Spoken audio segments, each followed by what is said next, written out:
Downtown. It's party time in the birthplace of Chinese communism. Welcome to 21st century Shanghai.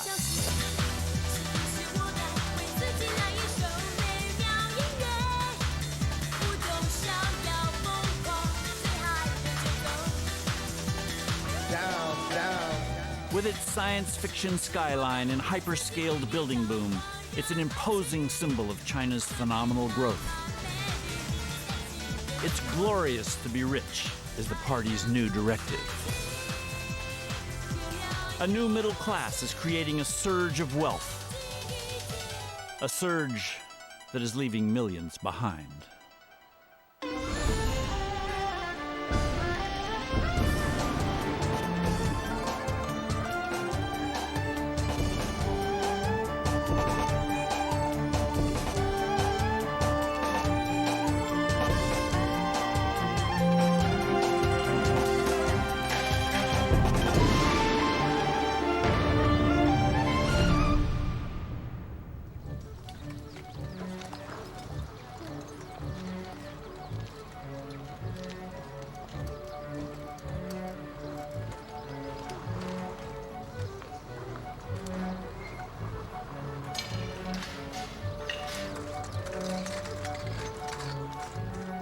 In an abandoned theme park on the edge of town, film director Ma Liang is selling dreams to the new China. Action! 很好，好，换个方向，翻马，打，很好，好，换个方向。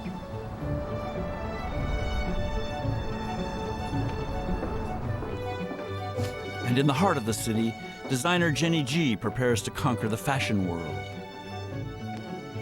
那就线不够粗呀。 But the Shanghai dream comes at a price. 这会得读了。 Wei Qin has lost her home, her job, and maybe even her son's future. Nearly 2 million residents have been forced from their neighborhoods. 不可能讲的，这个愿求我自己知道。 Jiang Meili's husband tried to fight the system. Now he's in jail. She's harassed by police and destitute.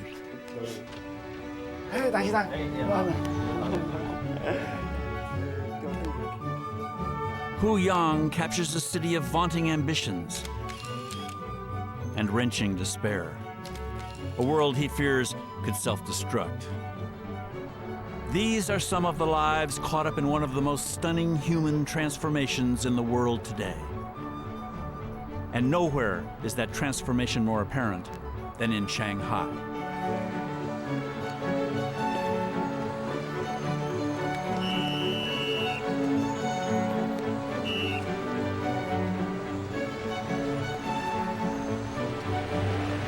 In the streets and neighborhoods of the old city, the new dream for China is being turned into reality. A generation of Chinese now live in a style that would not look out of place in New York, Berlin, or Toronto. A quarter century ago, the Chinese government concluded that their survival depended on creating something they once tried to crush: a prosperous middle class. In 1921, the Communist Party was born here. Today, that once hallowed birthplace lies hidden behind a Starbucks and an upscale shopping plaza. 女人的美，疼痛，轻松生活。是跨越极速。 State-controlled television is pumping out consumer dreams for the more than 100 million members of China's new middle class.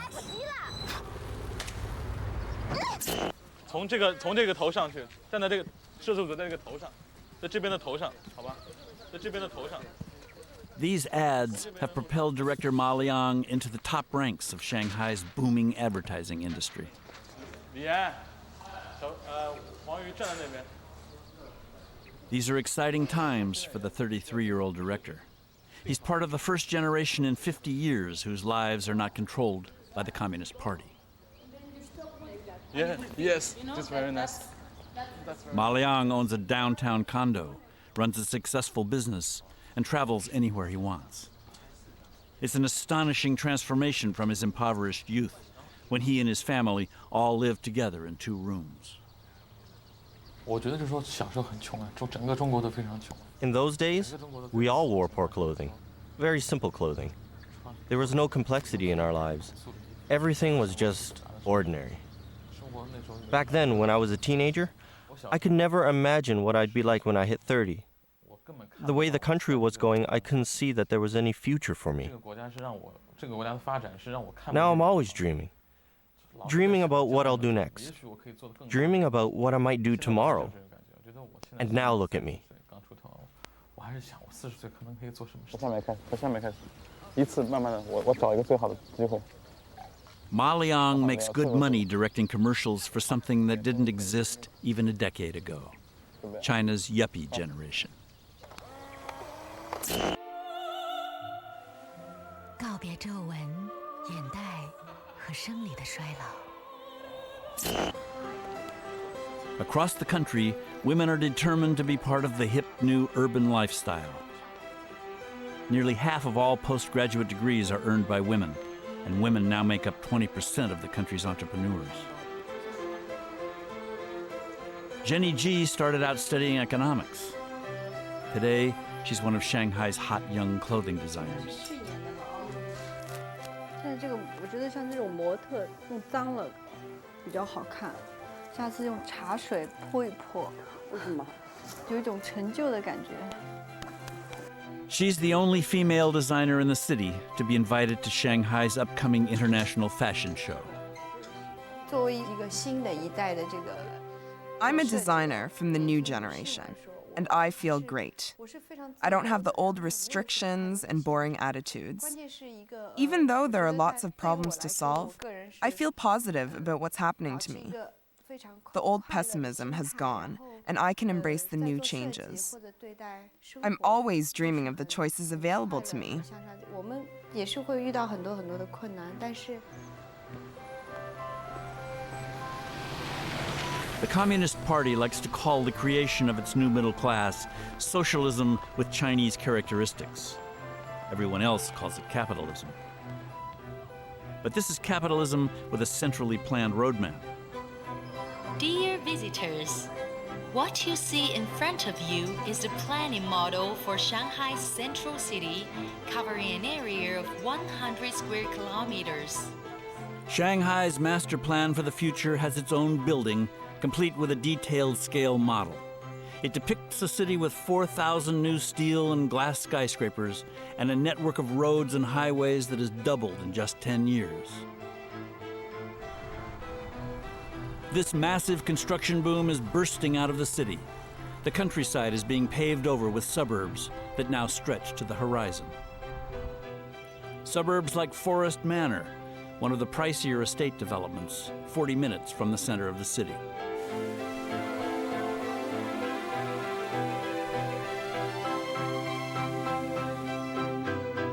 In housing-deprived Shanghai, gated communities are the status symbols of the newly rich. Family farms are being replaced with tree-lined streets, manicured lawns, and monster homes that would not look out of place in any upscale suburb in the West. Even though only a wealthy few can ever afford to live here, Forest Manor helps feed the dream that in the new China, anything is possible. Shanghai's redevelopment is being called the largest construction project in the world. The jobs and the wealth it generates attract nearly 1 million people a year, swelling Shanghai's population to over 20 million.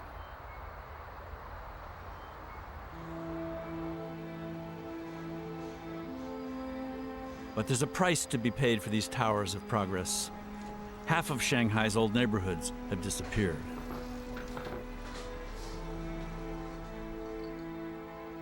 For the city's poorer residents, Shanghai is a city of despair.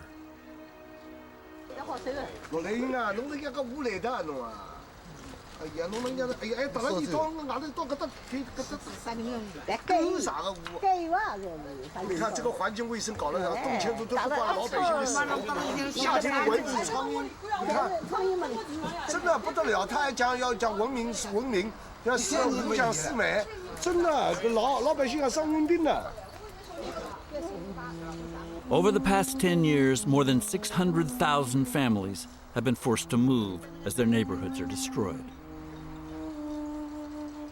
The Chinese government expropriated all land after the 1949 revolution and is now making a fortune leasing it to developers.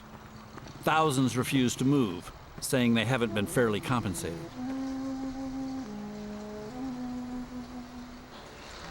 Fighting eviction means living holed up in a demolition site, often without electricity or running water.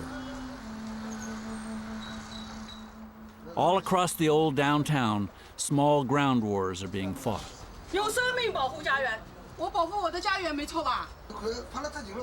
Even though they could be harassed by the police, these protesters are preparing to hoist a banner that will be their battle flag.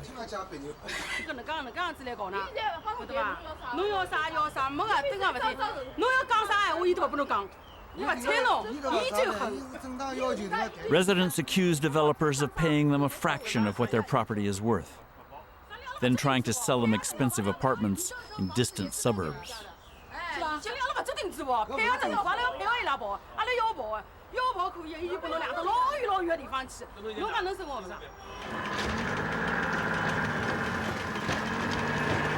When the demolition crews arrive, there is little anyone can do.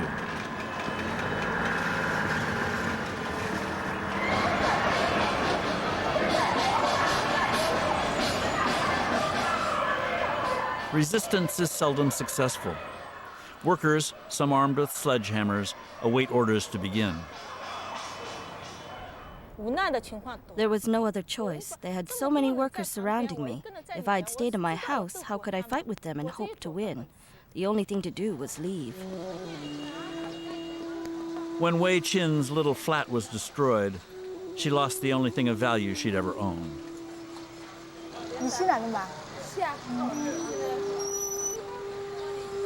She'd already lost her job at a state-owned factory when it downsized.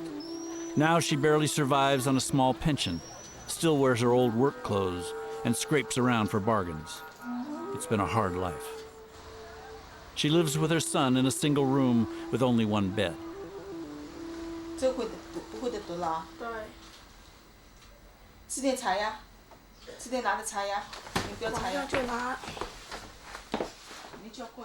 The apartment she once owned was the key to her son's future. Yongkang's grades are poor, and Wei Qin knows that without a tutor, he will continue to fall behind.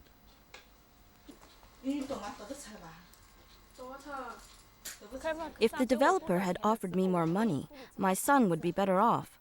First of all, I would have some money to pay his tutorial fees and settle my housing situation.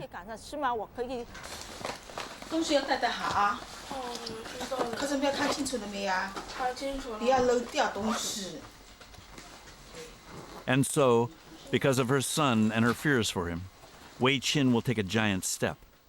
She will join the growing protest against City Hall. But in China, this can be dangerous.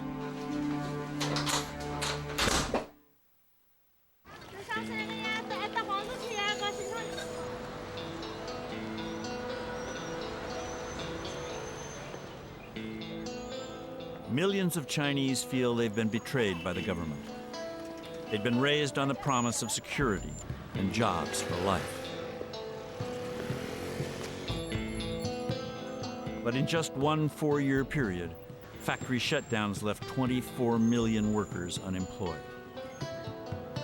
Shanghai, China's industrial giant, has been hit hard. Hu Yang, a former factory worker himself, knows what it's like to be unemployed in a city brimming with prosperity.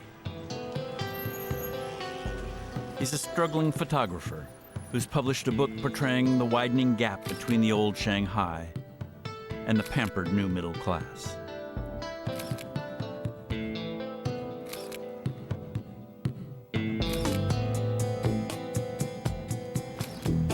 He's photographed nearly 500 people living in Shanghai. Like Ju Min, who once worked for a large state-owned clothing factory.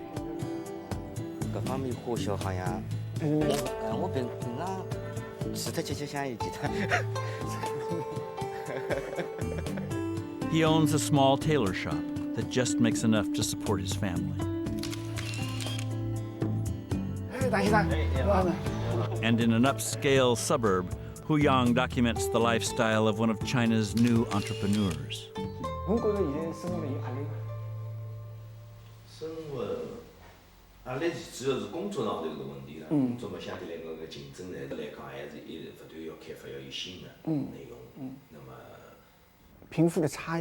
The gap between rich and poor is huge. Huge. Right now, Shanghai society looks like a weightlifter's barbell. We have the rich and the poor, like large weights, with a narrow band of middle class, like the bar, in between them. This is creating a lot of problems. It puts the distribution of wealth and even the stability of our society at risk.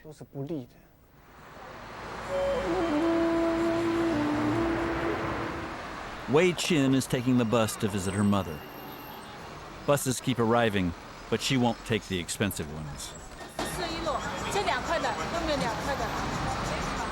It's just another reminder that she's stuck at the bottom, with the millions of unemployed who have little to offer China's new economy. When I worked at the factory, I was never given any training. They're not interested in teaching us anything. So now I have no useful skills. This means I'm not able to find a job, so I'll have to start all over.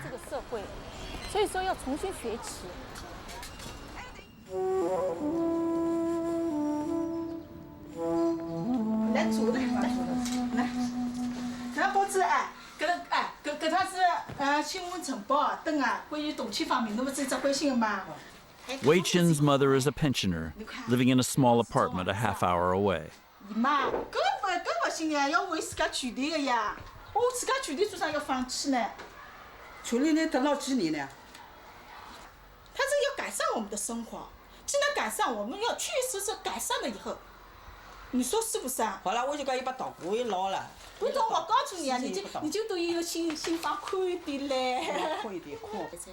Then there's that part of the visit Wei Qin dreads.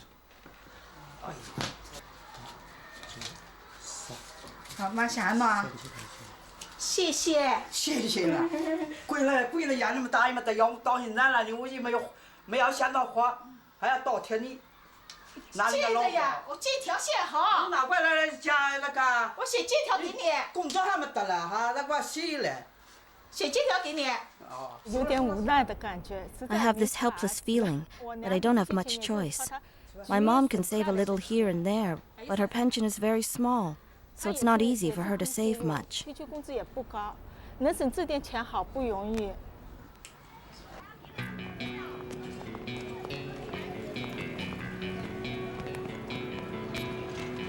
You don't have to be poor to be caught in the whirlwind of change in China.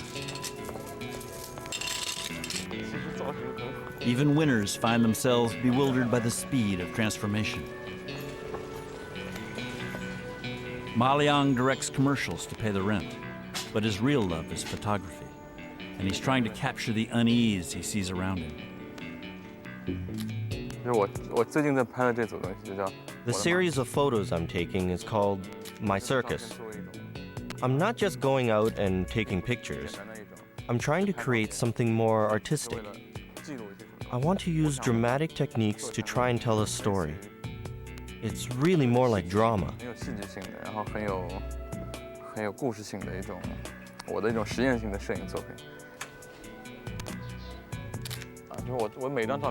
Each picture of mine is a kind of tragedy, about how fate seems to control so much of what is going on. It's really about how unpredictable life has become today. I'm using a kind of black comedy to dramatize these feelings. It's confusing just like life. Unpredictable and full of hints, but no answers.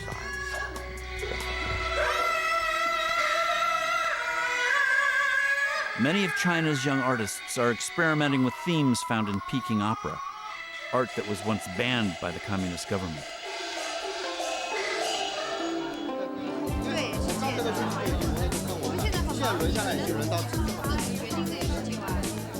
One of those artists is designer Jenny G, who's preparing for the Shanghai International Fashion Show.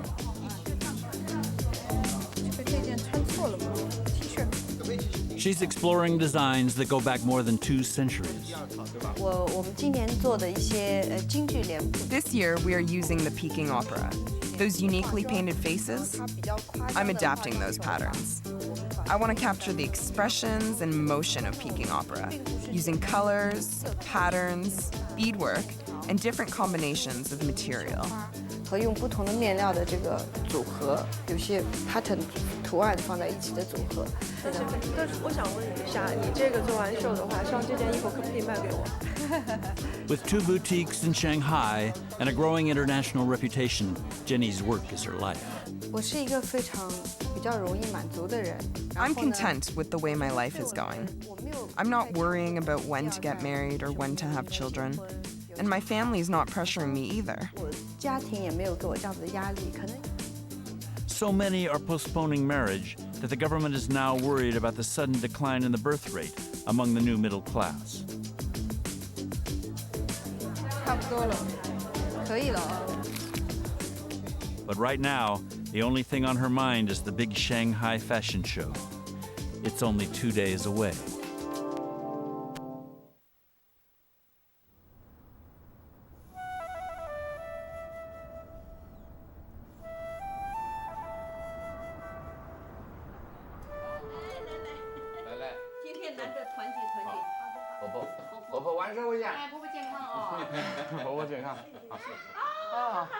Like Jenny G, Ma Liang has also put off having a family. He enjoys Sunday dinners with his parents, 90-year-old grandmother, his sister, and young nephew.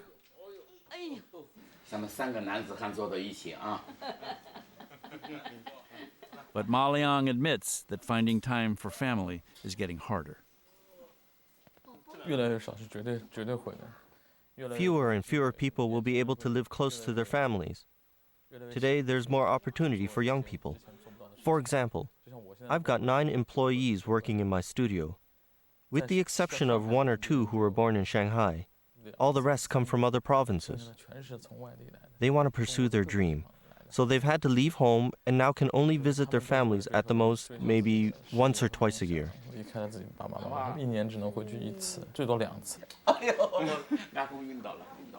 Ma Liang's father was once Shanghai's leading opera director. He and his wife were banished to the countryside by the communists at the height of the Cultural Revolution.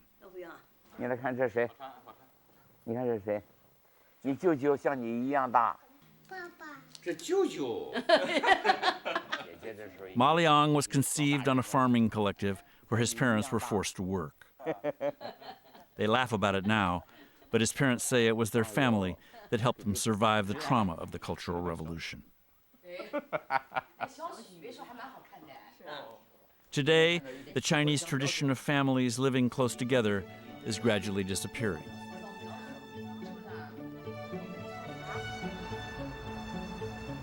Ma Liang's marriage is worlds apart from his parents. Hello. When he talks to his wife, it's through the internet.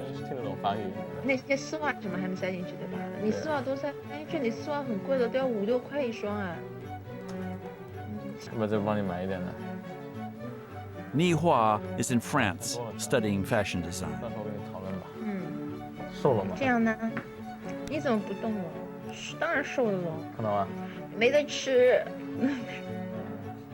And while they eventually plan to have a family, right now they're just enjoying life. We've just started to save some money. We're young and healthy and can do interesting things like traveling, buying a car, decorating our home. There are lots of fun things to do. I told my wife that because we're young and have the money, there are other things to do. More things we should do, like improve our education and develop our careers.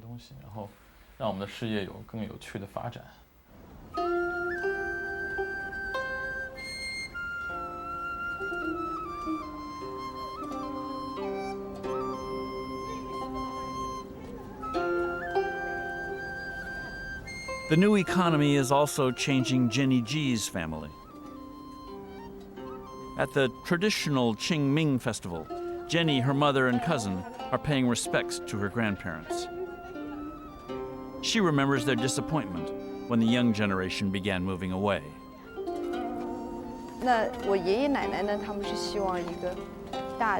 My grandparents wanted our family to stay together.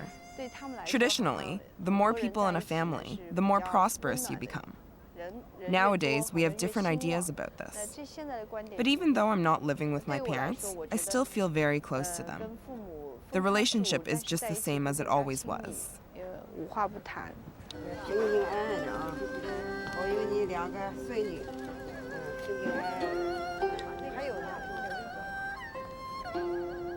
But Jenny believes that these cultural traditions help keep her family together.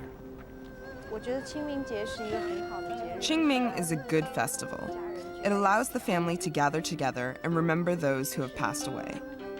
Even though we are the younger generation, we want to preserve this tradition.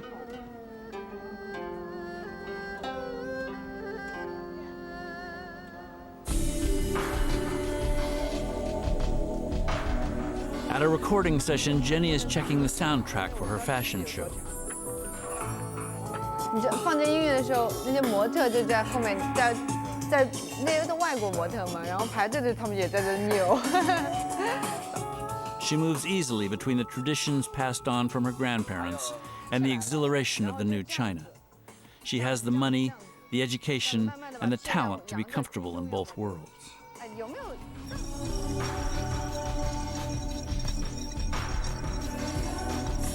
Education and the money to pay for it. That's what it takes to compete in the new China.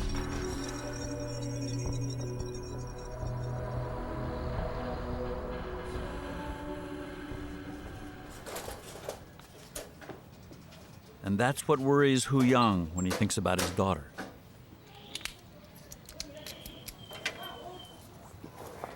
He and his family live in workers' apartments built when Mao Zedong was leader.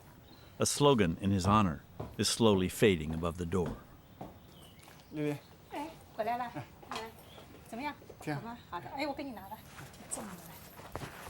He and his wife Li Li and their daughter Hui Jia rent one room and share a kitchen with two other families. It's how millions still live in China.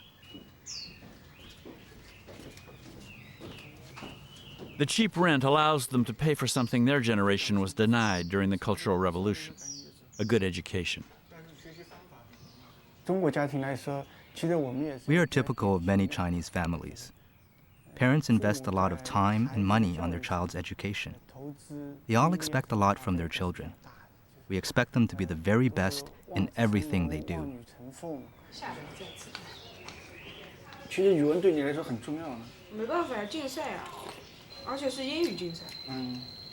But a first-class education is expensive. Private schools are very costly. And now, even the better public schools are charging big premiums.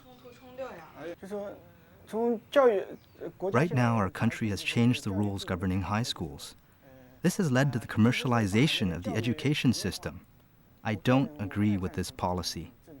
We can privatize any other industry, but not education. Education should be completely funded by the state. A commercialized education policy is going to have a lot of bad side effects for the country.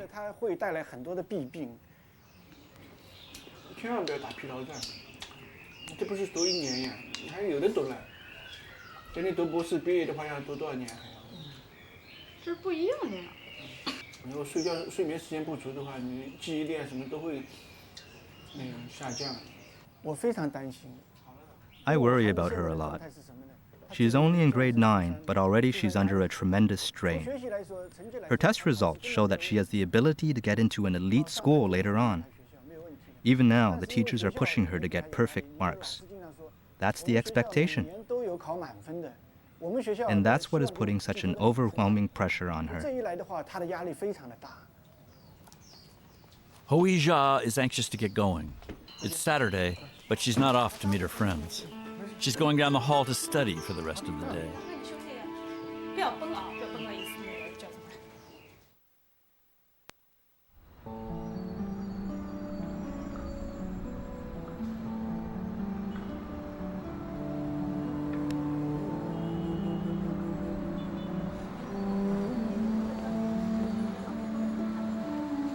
One of Wei Qin's favorite pastimes is window shopping with her son Yong Kong.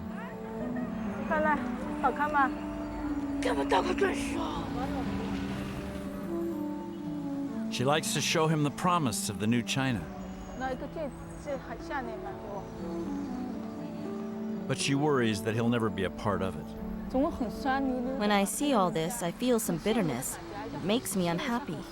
The main reason for this is because I don't think society treats people like me fairly. A few times a year, when she can afford it, she likes to buy Yong Kong his favorite treat.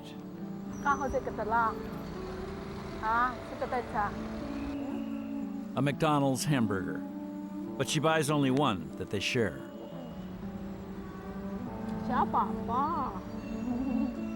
It wasn't supposed to be this way. In the old economy, she was a proud homeowner and a believer in the party. Then the developers, backed by the government, offered her a fraction of what her apartment was worth.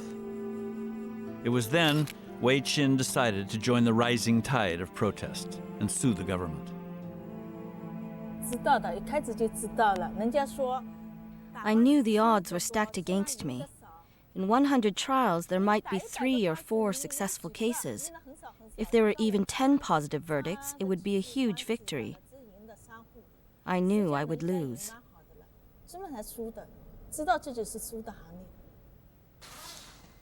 Undeterred, she looked for a lawyer to represent her.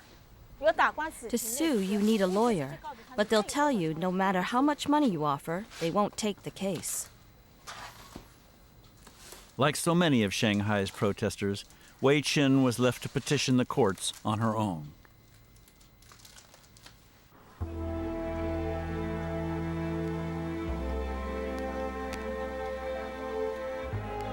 These women know firsthand why so many lawyers refuse to get involved in property disputes.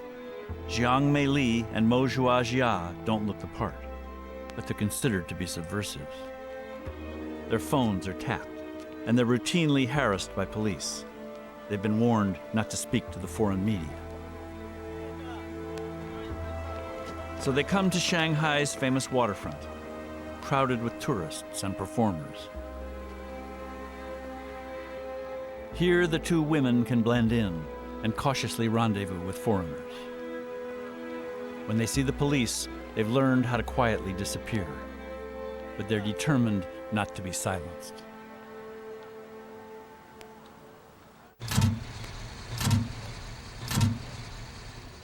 Jiang Meili's husband was the only lawyer who agreed to help her friend Mo Zhuajia and more than 2,000 other evicted residents. They were trapped, so they asked my husband to take up their case. After reading the documents, my husband found many suspicious transactions. A lot of things were being done under the table. He told her this was going to be very dangerous for him to take on this case. As events unfolded, he was right to be afraid. Lawyer Zhang Enchong's investigations uncovered massive corruption involving the Shanghai city government and a powerful land developer with close connections to the Communist Party. When details hit the Hong Kong media, Shanghai officials reacted and made an arrest. Incredibly, it was Zhang Enchong who was imprisoned, not the developer. In a secret trial, lawyer Zheng was found guilty of revealing state secrets and sentenced to 3 years in jail. The developer was eventually convicted with evidence uncovered by Jian Enchong and other investigators. But the government continues to keep Jiang Meili's husband in prison. In China, the lawyer who tells the truth will be in trouble. What we have here proves it. They can accuse you of treason, and you can't tell them that they are wrong or that the conviction should be overturned. Mo Zhuajia also paid a price for fighting back.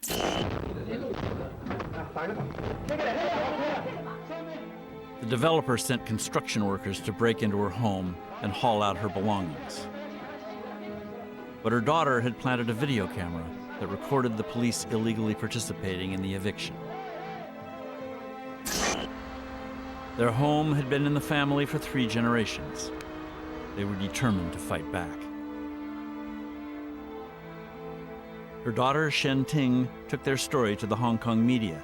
The government was furious. She was banned from returning to mainland China, and Mo Zhuajia hasn't seen her daughter in over 2 years.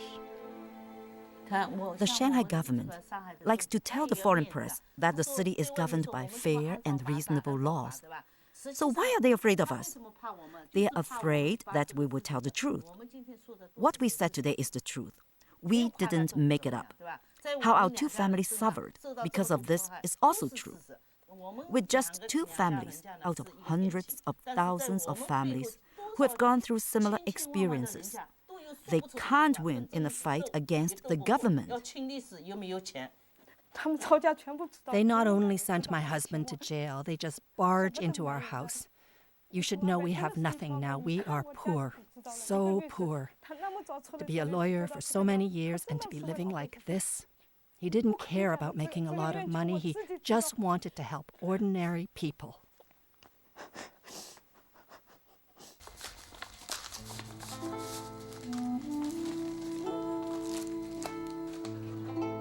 Wei Qin knows the risks of fighting back, but she's prepared to take her case all the way to Beijing. I don't know. What does the government do? What is their function? I don't know. Why is society turning out like this? I don't know. Everyone hopes to live in a prosperous country, but I seem to be on a road that only leads to more poverty.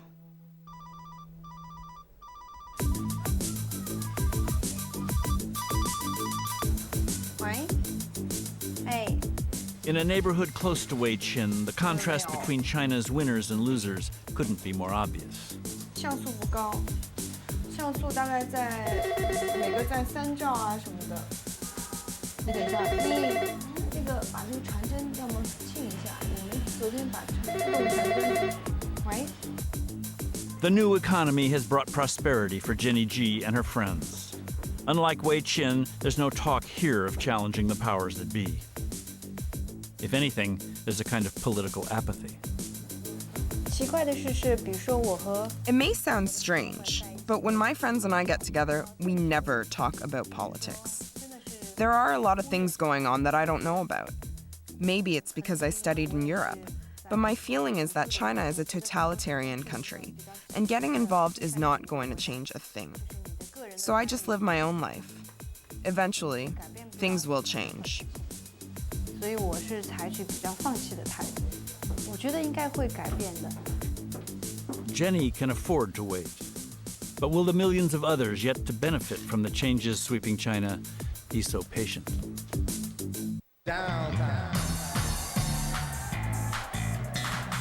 In the shimmering city of Shanghai, the new middle class is the first generation in a half-century to be brought up to the new capitalist beat.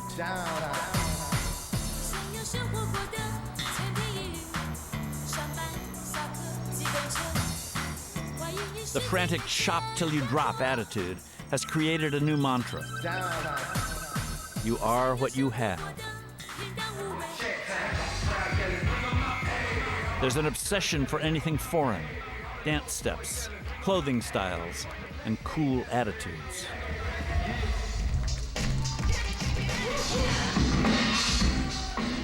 China's MTV generation wants to be part of the world beat.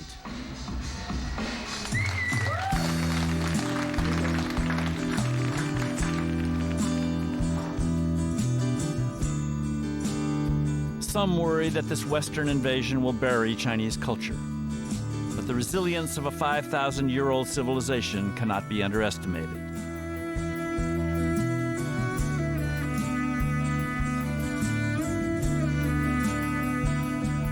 Already, some of the next generation of artists, writers, and musicians are experimenting with blends of Western influence and old traditions. Everywhere there are signs of a new generation, with a powerful need to discover its roots.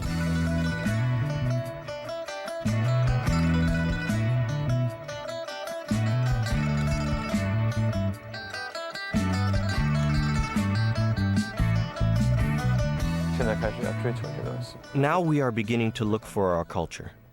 not just rediscovering it, but using it. We always knew it would be interesting, but when we dug into it, we're discovering how wondrous it really is. The antiques and other things we're collecting are just the surface. We are trying to understand the deeper meaning of our culture.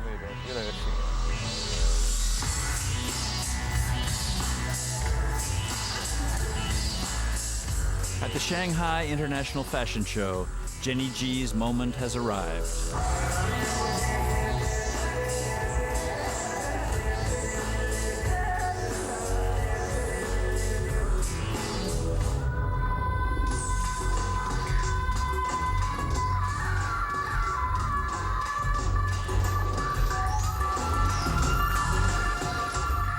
China has ambitions to be more than the world's sweatshop.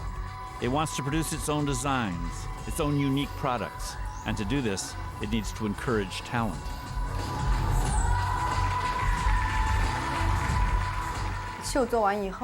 I'm really happy with the reaction we got. After the show, we received lots of messages and emails from our friends and customers who all congratulated us. Also, a lot of media have taken an interest in what I will be doing next. On the whole, I wasn't expecting all that much from this show, but actually we received a lot of very positive feedback. Now we can all relax.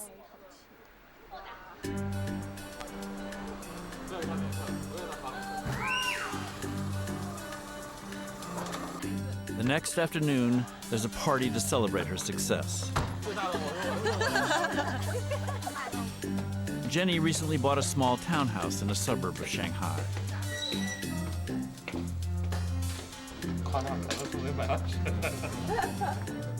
Ma Liang, who helped design the stage production, has come to celebrate along with other artists, models, and musicians.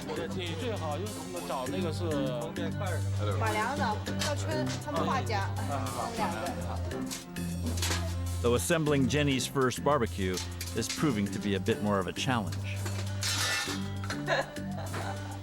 They are the lucky ones, young, educated, with careers that now make them part of the new middle class.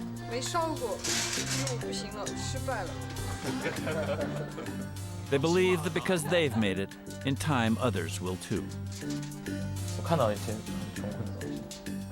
I have seen a lot of poverty, and I have strong feelings about what I've seen. But then what can I do? China has a large population. 20 years ago, it wasn't just the rural areas. Shanghai was poor. Everyone was poor. But now a lot of people have money, even though many others still don't. But I think it's only a stage. The situation is going to get better and better.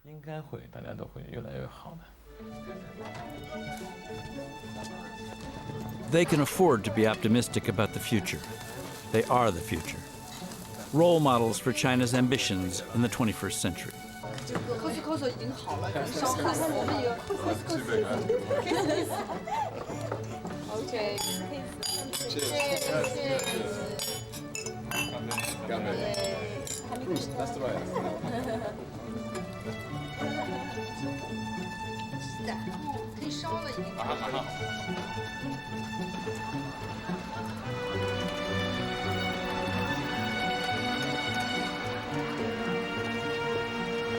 Wei Qin spends another night making her rounds of the small markets.